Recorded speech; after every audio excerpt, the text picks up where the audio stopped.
First இந்த பாவக்கா வறுவல் பண்றதுக்கு அடுப்புல ஒரு பாத்திரம் வச்சிருக்கேன். அதுல பாவக்காவ கொஞ்சம் தடி தடியா கட் பண்ணி சேர்த்துருக்கேன். அது கூட பாவக்கா முழுகுற அளவுக்கு தண்ணி சேர்த்துருக்கேன். இப்ப இது ஒரு 3 நிமிஷத்துக்கு இது வேக வச்சு எடுத்துக்கலாம். நல்லா வெந்ததுக்கு அப்புறமா, இது தண்ணி இல்லாம நல்லா வடிகட்டிட்டு ஒரு பிளேட்ல மாத்தி வச்சுக்கலாம்.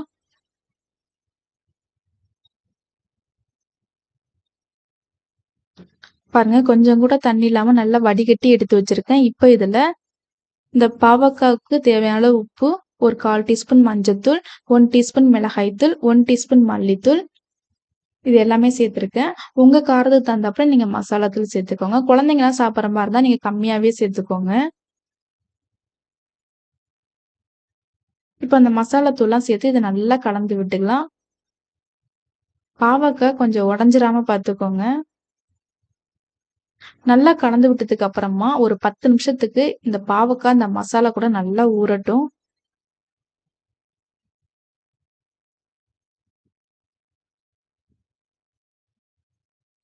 நல்லா ஊறுனதுக்கு அப்புறமா அடுப்புல ஒரு பேன் வச்சிருக்கேன்.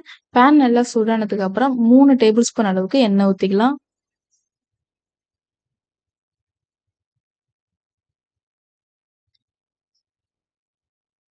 எண்ணெய் நல்லா சூடானதுக்கு அப்புறம் பாவக்காவ இதுல ஒண்ணு ஒண்ணா சேர்த்துக்கலாம். பாவக்காய் எல்லாம் சேர்த்ததுக்கு அப்புறமா ஒரு 2 நிமிஷத்துக்கு அப்படியே விட்டுருங்க. அதுக்கப்புறம் ஒரு பாவக்காய் மட்டும் திருப்பி போட்டு பாருங்க. அடிப்பகுதி நல்லா வெந்துருச்சுன்னா திருப்பி போட்டுக்கோங்க.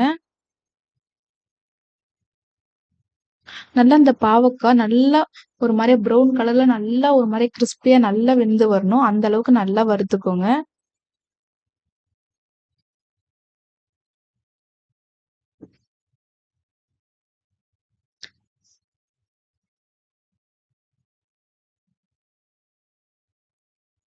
இப்போ அடிப்பகுதி நல்லா வெந்துருச்சு. நான் திருப்பி போட்டுக்கிறேன்.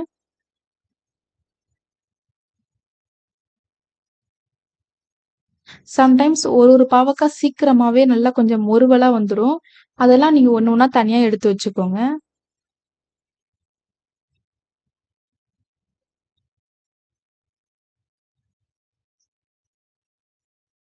பாருங்க ஃபர்ஸ்ட்டு நம்ம பாவக்காய் சேர்த்தது நல்லா வெந்து நல்லா மொறுவலா வந்துருச்சு பாருங்க.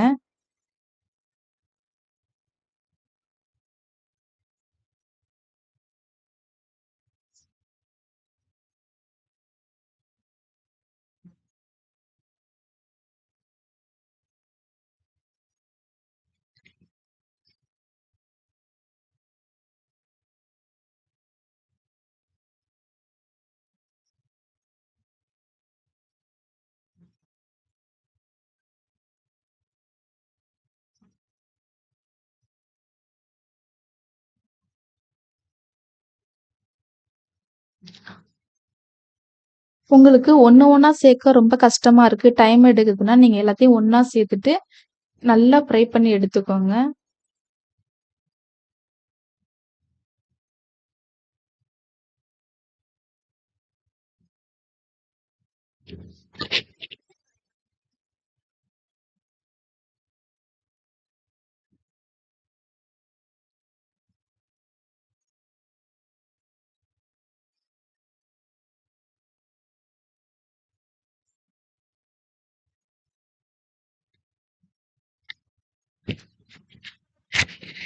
பாருங்க எல்லாமே நல்லா வறுபட்டுருச்சு.